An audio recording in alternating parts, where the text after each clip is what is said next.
केदार की सौगंध कसम खा के कहता हूं, मैं सौगंध खाकर कसम खाता हूं कि मैंने कभी ऐसा काम नहीं किया। ये सिर्फ कांग्रेस की झूठी अफवाह है।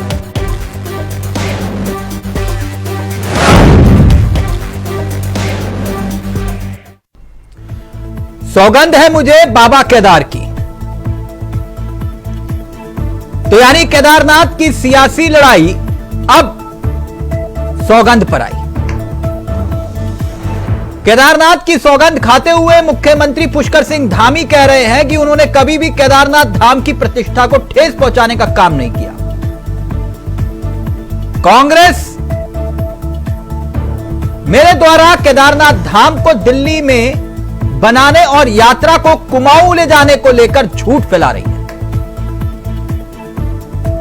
यानी मसला दुष्प्रचार का, जो कि सीएम धामी कह रहे हैं।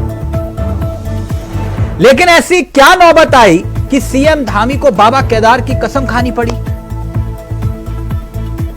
सौगंध खानी पड़ी। यानी बीजेपी भी मानती है कि बीजेपी कांग्रेस जिस मुद्दे को उठा रही है, वो मुद्दा अगर केदारनाथ की जनता के दिल में बैठा रहा तो फिर बीजेपी के लिए रहा मुश्किल है। इसलिए खुद सीएम धामी को इस पूरे मसले को लेकर अपनी सफाई देनी पड़ी, यहां तक कि बाबा केदार की कसम तक खानी पड़ी और बताना पड़ा कि कांग्रेस झूठ फैला रही है, कांग्रेस के पास कोई मुद्दा नहीं, इसलिए लोगों की भावनाओं के साथ खेला जा रहा है। बात यहीं खत्म नहीं हुई। 2013 की आपदा की याद भी सीएम धामी ने दिलवाई, लेकिन 2013 की आपदा में मुख्यमंत्री कौन था, यह याद नहीं दिलाया, क्योंकि वो विजय पौखड़ा अब बीजेपी के पाले में। और हां, एक सवाल सीएम धामी ने और भी उठाया, वो ये कि हरीश रावत और गणेश गोदियाल ये जवाब दे कि उनके कार्यकाल में मुंबई में बद्रीनाथ मंदिर का शिलान्यास हुआ था कि नहीं, हरीश रावत वहां थे कि नहीं। यानी कि मसला सीधे तौर पर सौगंध पर आ गया है। तो क्या सीएम धामी की यह सौगंध बीजेपी को जीत दिला पाएगी? आज इसी मुद्दे पर करेंगे चर्चा। हमारे साथ जुड़ेंगे मेहमान, लेकिन पहले आपको एक रिपोर्ट दिखाते हैं, सीधा रुख करेंगे मेहमानों की तरफ। शिला दिल्ली में स्थापित करने गए थे। मैं बाबा केदार की सौगंध कसम खा के कहता हूं, मैं सौगंध खाकर कसम खाता हूं कि मैंने कभी ऐसा काम नहीं किया। ये सिर्फ कांग्रेस की झूठी अफवाह है। तो सुना आपने, बात अब सौगंध तक आ गई है।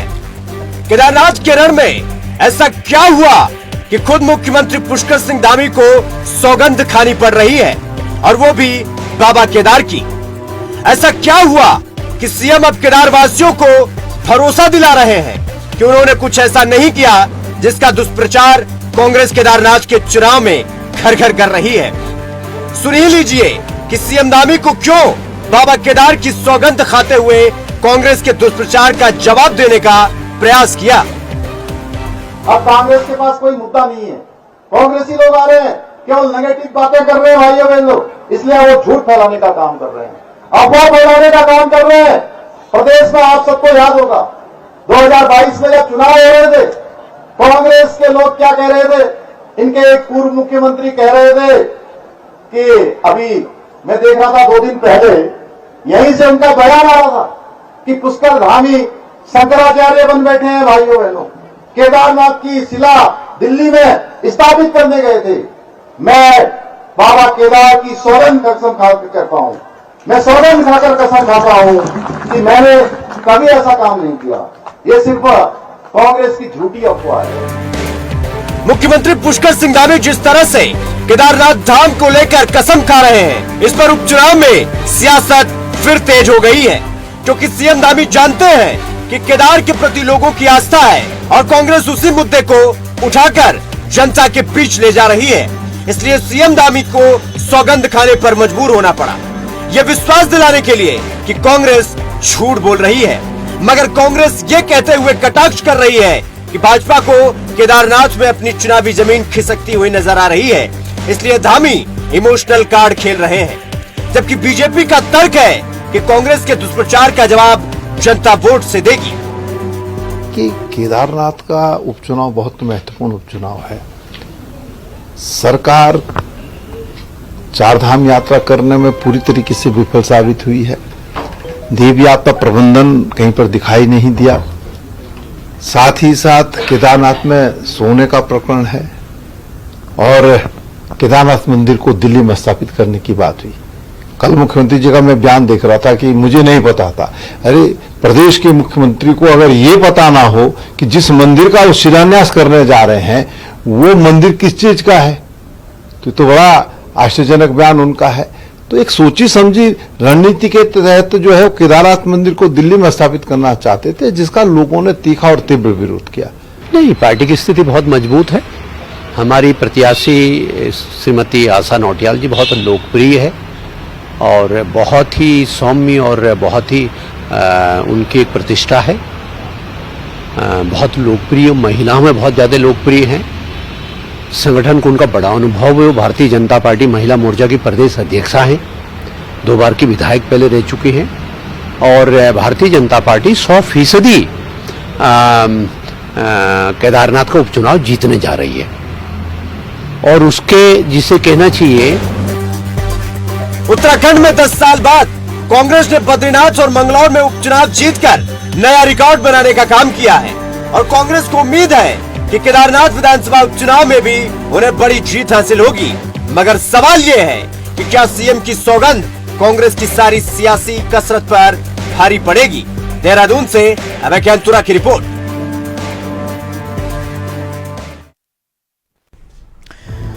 तो सौगंध है मुझे बाबा केदार की, बात सौगंध पर आ गई। सीधा रुख कर रहे हैं अपने मेहमानों की तरफ। आपको बता दें आज हमारे साथ इस चर्चा में जो मेहमान कार्यक्रम का हिस्सा बन रहे हैं, सुनीता विद्यार्थी जी हैं, बीजेपी का चेहरा है, गरिमा दास सोनी जी कांग्रेस का चेहरा है और साथ ही गजेंद्र रावत जी हमारे साथ हैं, वरिष्ठ पत्रकार हैं। आप सभी का बहुत बहुत स्वागत है। सबसे पहले बात गजेंद्र जी आपसे शुरू करेंगे, फिर राजनीतिक मेहमानों की तरफ रुख करेंगे। कुल मिलाकर सीएम धामी सौगंध खा रहे हैं, लेकिन यह सौगंध क्या बीजेपी को जीत दिला पाएगी? अगर बात आज सौगंध तक आ गई है तो इसका मतलब मसला बहुत गंभीर है। हाँ। और आपको ध्यान होगा कि जिस दिन शैला रानी रावत जी का निधन हुआ था उनका जो है अंत्येष्टि भी नहीं हुई थी। और अंत्येष्टि से पहले जब दिल्ली में ये कार्यक्रम हुआ, ये भूमि पूजन का, तो मैं उस दिन तक टीवी डिबेट में था और मैंने उस चरण में भी कहा था कि आज के लिए भले आप किसी और मुद्दे पर चर्चा कर रहे हैं, लेकिन मेरा मानना है कि आने वाले समय में ये मसला निश्चित रूप से एक गंभीर रूप धारण करेगा। और आज तो बिल्कुल उसी स्थिति में चीज आ गई है। आज धामी जी भले ही कह रहा हूं कि भाई वो वहां नहीं गए, जो कुछ भी हुआ, जो भी वो बता रहे हैं, लेकिन ये अपने आप में बहुत बड़ी चूक थी। और ये चूक मैं इसलिए मानता हूं कि उनके इर्द गिर्द जो लोग रहे होंगे उनको भी मालूम हो रहा होगा कि भाई शैला रानी रावत की मौत हो गई है, कुछ दिनों बाद उपचुनाव होना है, तो केदारनाथ में क्या संदेश जाएगा। इसलिए मेरा मानना है कि वो निश्चित रूप से गंभीर चूक हुई है और उस चूक को अब वो दुरुस्त करने के लिए वो जो सौगंध भी खा रहे हैं, कुछ भी कर रहे हैं, उनको करना पड़ रहा है। इस सौगंध का कोई सियासी असर पड़ेगा?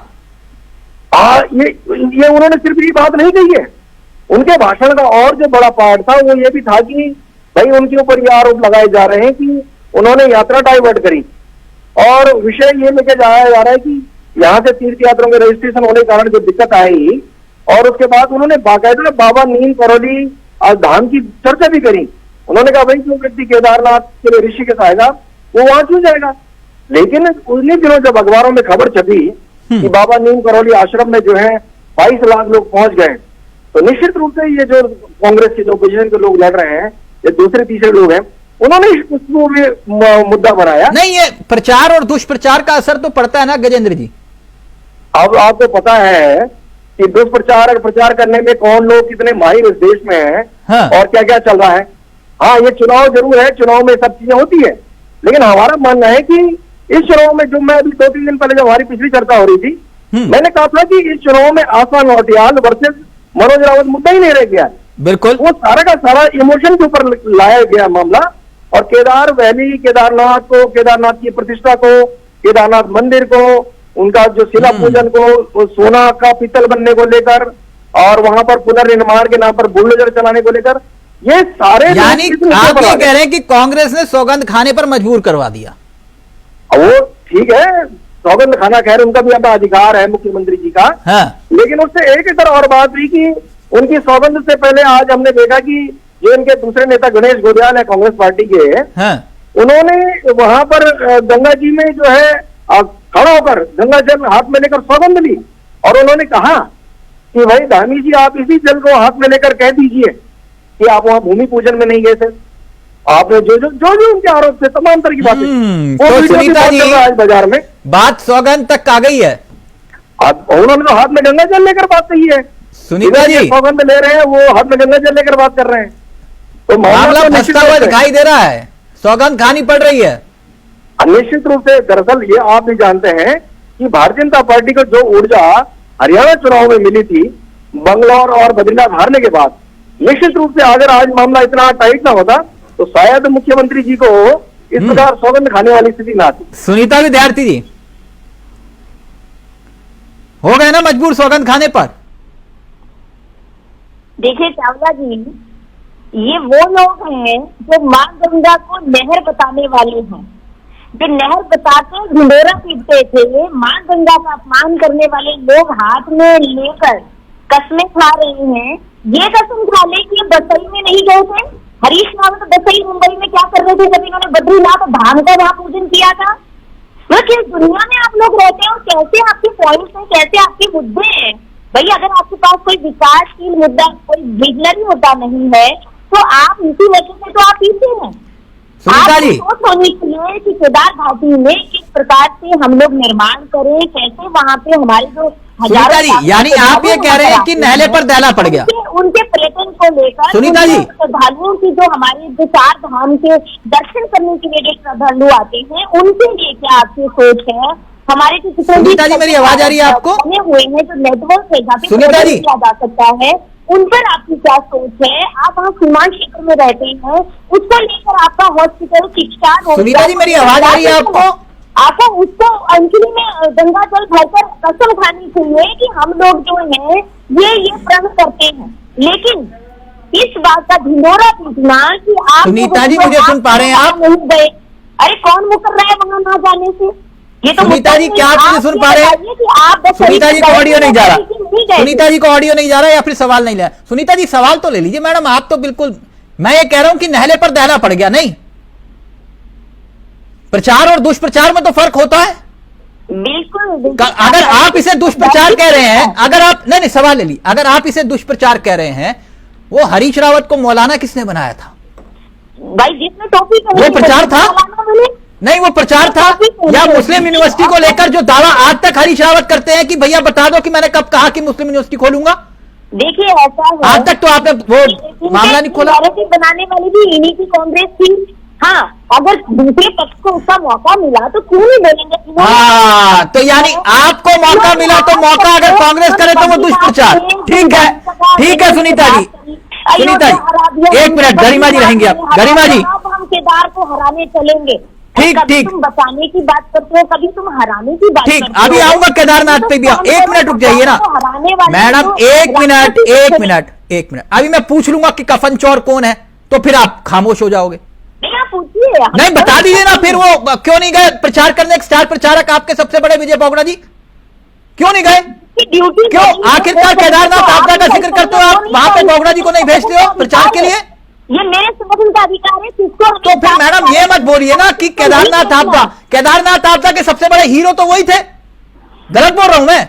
जिनके पीछे आपने 5 दिन तक सदन नहीं चलने दिया। वो कांग्रेस पार्टी में थे। 5 दिन तक आपने सदन नहीं चलने दिया मैडम, और अजय भट्ट ने उन्हें कफन चोर तक कहा। क्यों स्टार प्रचारक बना दिया? 1 मिनट गरिमा जी, वो तो वहां से टिकट भी मांग रहे थे। गरिमा जी 1 मिनट, 1 मिनट। ठीक है सुनीता जी, आपकी बात आ गई। आप भेजिए ना भेजिए, आपका मुद्दा मैडम। आपके स्टार प्रचारक हैं तो मैंने पूछ लिया, आप नाराज हो गए विजय बोगड़ा जी को लेकर। गरिमा जी, आप क्यों इतना दुष्प्रचार कर रहे हैं कि सीएम को सौगंध खानी पड़ रही है? और वो कह रहे हैं कि भाई बद्रीनाथ मंदिर तो आपने भी खोला, मुंबई हरीश रावत भी गए। प्रत्यक्षम किम प्रमाणम, भारतीय जनता पार्टी के ऑफिशियल अकाउंट से लाइव प्रोग्राम टेलीकास्ट हुआ। हमने मुख्यमंत्री जी को सुना दिल्ली के बौराड़ी में बोलते हुए, न सिर्फ केदार शिला ले जाकर वहां उन्होंने शिलान्यास किया, बल्कि उन्होंने अपने मुखारबिंद से वहां ये कहा कि 12 महीने आप हमारे उत्तराखंड से केदार धाम के दर्शन नहीं कर सकते, बर्फबारी है, लैंडस्लाइडिंग है इत्यादि कारणों की वजह से। लेकिन ये जो केदार धाम बौराड़ी में खुल रहा है, इसका 12 मास आप दर्शन कर सकेंगे। और जो बड़े बुजुर्ग वयोवृद्ध व्यक्ति वहां नहीं पहुंच सकते टेरेन की वजह से, उसकी भौगोलिक विषमता की वजह से, वो यहाँ परिक्रमा कर लेंगे केदारनाथ धाम की, तो उनको मुक्ति मिल जाएगी, मोक्ष मिल जाएगा। ये सब मुख्यमंत्री जी ने अपने मुंह से बोला हुआ है। आखिर कितना झूठ बोलेंगे? ये झूठ की बुनियाद पर रखी हुई पार्टी हम इसीलिए कहते हैं 1980 से आज तक इनका झूठ खत्म नहीं हो रहा। दूसरा, आपने कहा कि माननीय हरीश रावत जी ने भी बंबई में बद्रीनाथ धाम का वो किया, बद्रीनाथ मंदिर जहाँ देहरादून के अंदर दर्जन भर से ज्यादा केदार मंदिर और बद्रीनाथ मंदिर हैं। हमने कभी भी विरोध नहीं किया। और केवल देहरादून क्यों, गजेंद्र भाई से पूछिए, पूरे पहाड़ों में बस छोटे छोटे मंदिरों का नाम बद्रीनाथ मंदिर है, केदारनाथ मंदिर है। लेकिन जब आप धाम कहते हैं, जब आप केदार शिला ले जाते हैं, जब आप ये कहते हैं कि चारों धामों में से एक धाम यहाँ पर बनने जा रहा है, बौराड़ी में बनने जा रहा है, तो फिर वो एक डिफरेंट स्टोरी हो जाती है। और इसमें एक पहलू और है कि जिस दिन अगस्त मुनि में आपके दल की दिवंगत विधायक का अंत्येष्टि चल रही थी, आपको कहाँ होना चाहिए था? आपको उसको अंतिम विदाई देनी चाहिए थी। भावुक और भाव स्मरण करके विनम्र और अश्रुपूर्ण श्रद्धांजलि देनी चाहिए थी। बौराड़ी में, दिल्ली में आपको शिलान्यास करना। आपको लगता है ये मुद्दा असर डाल रहा है वहां? बिल्कुल। अब तो शैला रानी जी की फोटो लगानी पड़ जा रही है मैनिफेस्टो में। अब आप सोचिए ना, ये समझ गए 10 दिन के अंदर की टिकट गलत हो गया, ये समझ गए कि आशा नौटियाल का कोई जादू ही नहीं है केदारनाथ में, ये समझ गए कि दिवंगत विधायक के साथ बहुत सारी सहानुभूति है। तो जो 12-13 दिन से जो कटघरे में बैठी हुई थी, या मैं कहूँ कोप भवन में बैठी हुई थी ऐश्वर्या रावत, उसको कभी आशा नौटियाल मनाने जा रही हैं। वो भी तब जब हरीश रावत जी गए तब याद आ रही है कि मैं भी मना नहीं। तो आप भी तो चाय, मैडम कुंडी तो आपने भी खटखटाई ना उनकी, चाय पीने तो आप भी गए। देखिए, एक अभिभावक के तौर पर, एक बुजुर्ग के तौर पर, एक पिता के तौर पर, अच्छा, अभिभावक के तौर पर नहीं, मैं साधुवाद देती हूँ हरीश रावत जी को। जिस महिला की वजह से, उनके दिवंगत होने की वजह से वहाँ चुनाव हो रहा है, उपचुनाव हो रहा है, क्या उनके बच्चों को शोक सांत्वना नहीं देंगे आप? उनके बच्चों पर क्या? चलिए, जो चला गया उसके बारे में क्या जिक्र करना सियासी नजरिए से, क्योंकि कभी उन्होंने ही, जो आपने कहा था कि ये गद्दार टाइप के लोग हैं, है ना, कभी आप लोगों ने ही कहा था उनको कि ये वो गद्दार हैं जिन्होंने धोखा दिया हरीश रावत को। बिल्कुल। जब आत्मा परमात्मा हो जाती है भाई, उसके बाद उसका अच्छा बुरा सब उसके साथ। तो कभी मैं उस विषय में नहीं आना चाह रहा था। खैर, सुनीता जी प्लीज जल्दी से, गजेंद्र जी आओ आपके पास। वो ये कह रहे मजबूर कर दिया हमने सौगंध खाने को, तो अब सौगंध खा ही लो, गंगा जल हाथ में लेकर सौगंध खाओ। जवाहरलाल नेहरू को गाली देते हैं, इंदिरा जी को गाली दे, और एक एक करके प्लीज, गरिमा जी एक एक करके। उस दिन उन्होंने अंत्येष्टि की बात करी, तब तक हरीश रावत ने कितनी बार उनका दरवाजा नॉक किया। ये इतने ज्यादा चुनावी में कहूँगी है कि उस नीति के तहत चलते हैं, लेकिन मुंह गिरते हैं, मुंह गिरते हैं, और उसके बाद ये कह रही है कि सांत्वना देने के लिए अभिभावक। गरिमा जी, सुनीता जी एक एक करके प्लीज, एक एक करके, मैं आप ही के पास आऊंगा, एक एक करके प्लीज बोलिए सुनीता जी। पहले 1 मिनट सुनीता जी बात कर ले, आपने सवाल उठाया। अभिभावक के रूप में जाने वाला मसला तब होता है जब व्यक्ति दुख में होता है। उस दिन तो इनको याद नहीं आई। उस दिन इन्होंने कहा कि आपके मुख्यमंत्री वहां चले गए, तो आप कौन थे? आप चले जाते। लेकिन आपको जल में नमक छिड़कना आता है। आपको उस वक्त तो शैला रानी रावत जी उनके लिए भगवती थी, उनके लिए इन्होंने क्या क्या अनाप शनाप बता, कितना कुछ गंदा बोला, सब जानते हैं। आप जनता को मैडम आप एक मिनट आप प्लीज कान पर फोन ले आइए, क्योंकि आपका ऑडियो परफेक्ट नहीं आ रहा। गरिमा जी अपनी बात पूरी करेंगे, फिर गजेंद्र जी आ रहा आपके पास। वो विजय बहुगुणा के लिए क्या बोला तुम्हारी पार्टी के नेताओं ने, भूल गई क्या? अजब में बैठा रखा उस विजय बहुगुणा को, जो केदार घाटी का अपराधी है,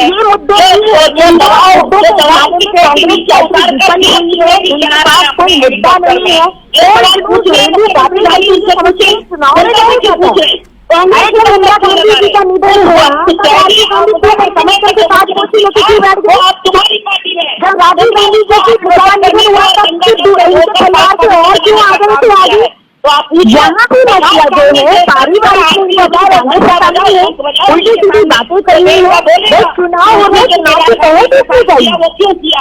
आपने कहा हरीश रावत पहले आप तो सही में एक मिनट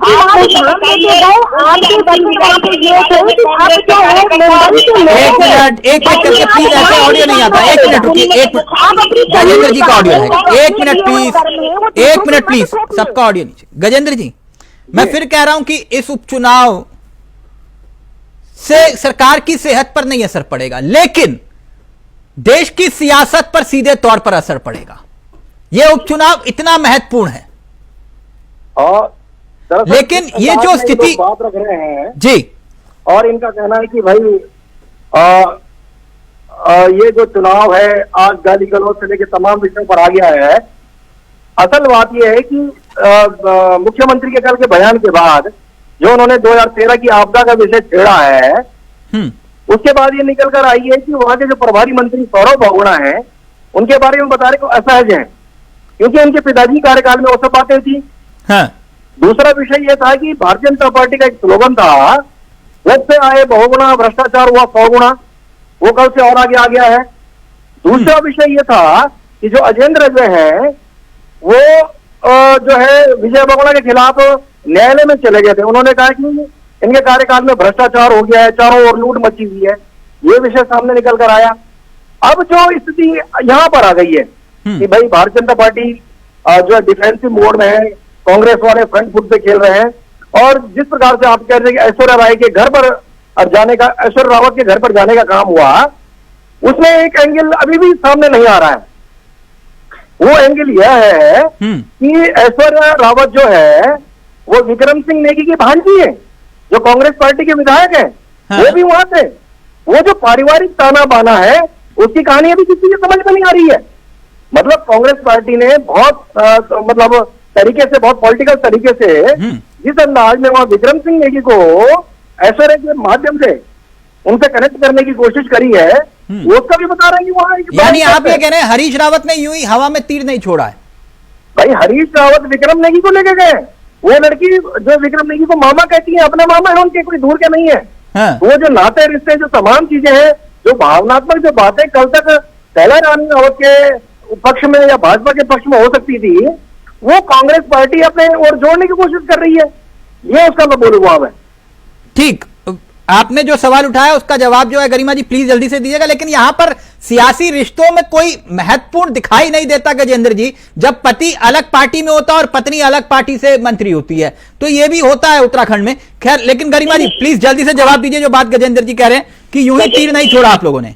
गजेंद्र जी, चुनाव प्रचार के 20-22 दिन बाद अगर ऐश्वर्या रावत इनके मंच पर दिखाई पड़ रही है तो उसका कोई मायने नहीं है, क्योंकि उसने रुष्ट होकर को भवन में जाकर 20 दिन में एक जो अनऑफिशियल मैसेज है, जो अंडर करंट जो मैसेज होता है, वो अपनी माता के समर्थकों को दे चुकी है। तो भारतीय जनता पार्टी ने उसे नकार दिया, उसके संग अन्याय हुआ, उसके संग अत्याचार हुआ। वो एक सटल मैसेज जिसको कहते हैं वो एक दे चुकी है, घोषित मैसेज इसको भवन में जाकर। तो कहीं ना कहीं मुझे लगता है कि सबसे पहले शुरुआत हरीश रावत जी ने की मीडिया के सर पर हाथ रखने की, आशीर्वाद देने की और शोक संवेदनाएं देने की, और उसके बाद जैसे दौड़ चल पड़ी। और आशा नौटियाल बताए ना, 2-2 बार की विधायक है, अभी तक उनके गांव में सड़क क्यों नहीं है? आशा नौटियाल पिछले 10 साल से मौन रही, देवस्थानम बोर्ड के गठन पर मौन, सोना चोरी पर मौन, महिलाओं के साथ बलात्कार पर एक प्रदेश महिला मोर्चा की अध्यक्ष होने के बावजूद नाबालिग बच्चियां हवस का शिकार होती रही। एनसीआरबी के हिसाब से 9 हिमालयी राज्यों में ठीक, ये मुद्दा उठाइए मंच पर। अभी एक मिनट आप सुनीता जी, महिला मोर्चा की अध्यक्ष थी, पूछा जाएगा उनसे। एक मिनट उठाइए, पूछिए, सवाल पूछना चाहिए। एक मिनट, अब सुनीता जी रहेंगी। सुनीता जी, सुनीता जी सवाल तो ले लीजिए। आप सवाल लिए बिना सवाल का उत्तर देने लगती है मैडम, मैं समझ में नहीं आता मेरे। एक मिनट गरिमा जी, एक मिनट।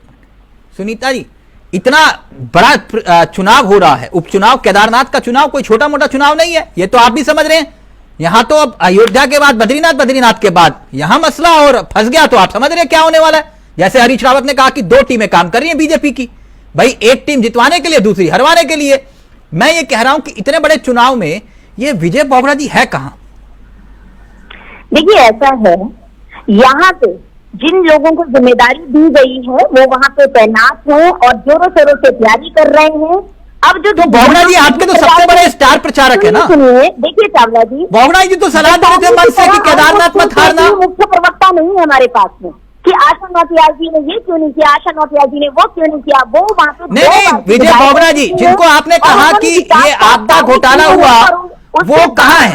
हर मुद्दे का जो है, जब भी सत्ता पक्ष से कोई भी बात पूछी गई हमने जवाब दिया, लेकिन इनकी तरह हर चीज में टांग फंसाना ये ऐसे मुख्य प्रवक्ता भाजपा ने नहीं बनाया। सुनीता जी, अजेंद्र अजय जी कोर्ट गए थे ना विजय बोगड़ा जी को लेकर, भ्रष्टाचार किया उन्होंने। अभी गरिमा जी एक मिनट, वहाँ पे लोग रहे तो ऐसे तो राहुल गांधी भी बाइडनाथ नहीं, राहुल गांधी विषय नहीं है ना सुनीता जी, राहुल गांधी विषय थोड़ी ना है। विजय बोगड़ा जी केदारनाथ आपदा को लेकर जिक्र कर रहे हो तो फिर विजय बोगड़ा जी का जिक्र तो होगा ना। बहन को हरवाने का, अरे खुद तो पार्टी में इनके राहुल हरवाने का काम करते हैं। सुनीता जी फिर राहुल गांधी, वही बुखार है। मैं आपसे पूछ रहा हूं वो परेड ग्राउंड में जो आपने स्कूटर के नंबर गिनवाए थे ना, मैंने तो नहीं गिनवाए थे, आपने गिनवाए थे।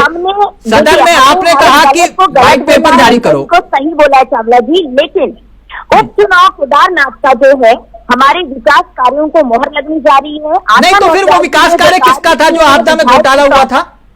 जी, आपदा में जो घोटाला हुआ था वो विकास कार्य किसका था जिसके जो गड़े मुद्दे आप दिखा रहे थे? तो आज यही बता देंगे जिनको लाइनें आती हैं सेंटर से कि यही बोलना है, यही होम पे रहना है, इसके अलावा कुछ नहीं करना। ये रिमोट कंट्रोल से चलने वाली गवर्नमेंट नहीं है। और दूसरी बात, मतलब गवर्नमेंट तो है ही नहीं। मतलब यहाँ भारतीय जनता आपदा घोटाला हुआ था कि नहीं हुआ था? देखिए ऐसा है चावला जी, जो भी चीजें हुई हमने हमेशा सामने रखी है कि सब चीजों की जांच होती है और जो लोग उसमें दोषी हैं उनको सजा मिलती है। नहीं, कोई दोषी था ही नहीं उसमें। ये बता दो, जो दोषी होता तो वो इन्होंने तो ठीक, ओके, समझ गया सुनीता जी, हो गया। गरिमा जी आज गोद में दिखा के घूम रहे हैं, तो आज गरिमा जी एक मिनट गरिमा जी, बाकी सब ठीक है, उनके तो विजय बोगड़ा जी की बात हो गई। आपके प्रभारी जो है प्रदेश प्रभारी, उनको पता है केदारनाथ में चुनाव है? पता है उनको? यही सवाल मैं कलेक्टर भाजपा से पूछना चाहती हूँ, भाजपा के प्रदेश प्रभारी कहाँ है?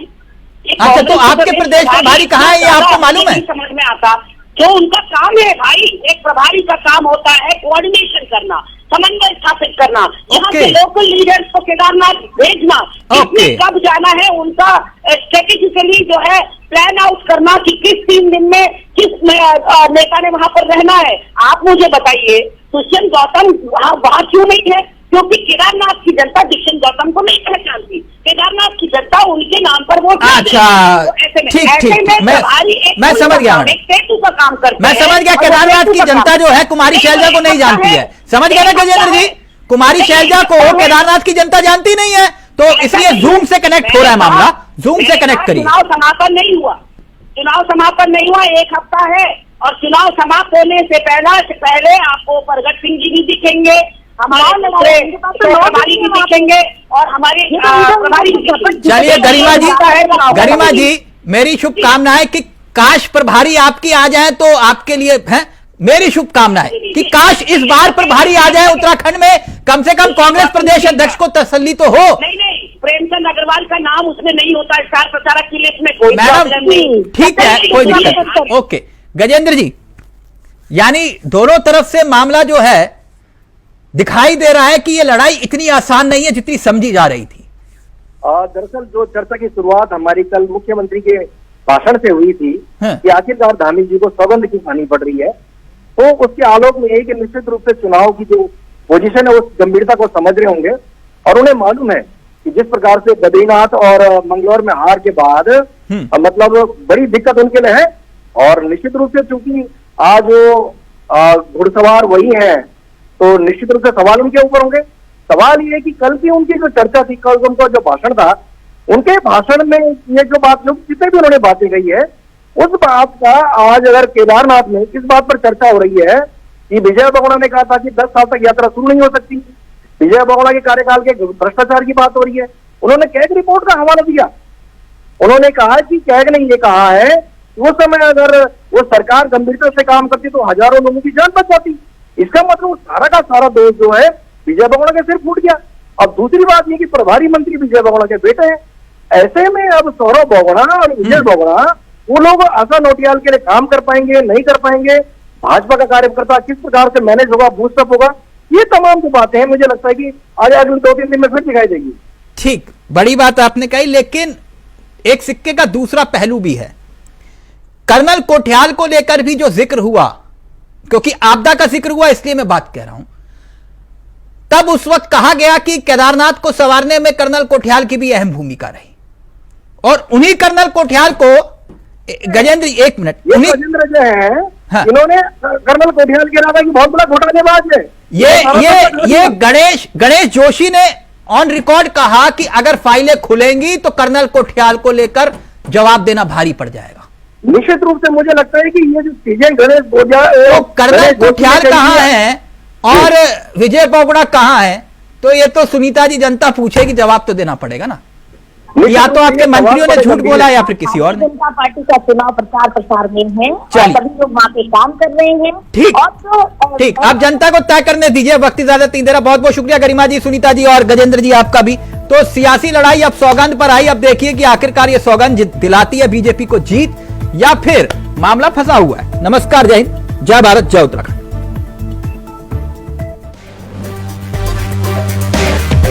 मैं बाबा केदार की सौगंध खाने करता हूँ, मैं सौगंध खाकर कसम खाता हूँ कि मैंने कभी ऐसा काम नहीं किया। ये सिर्फ कांग्रेस की झूठी अफवाह है।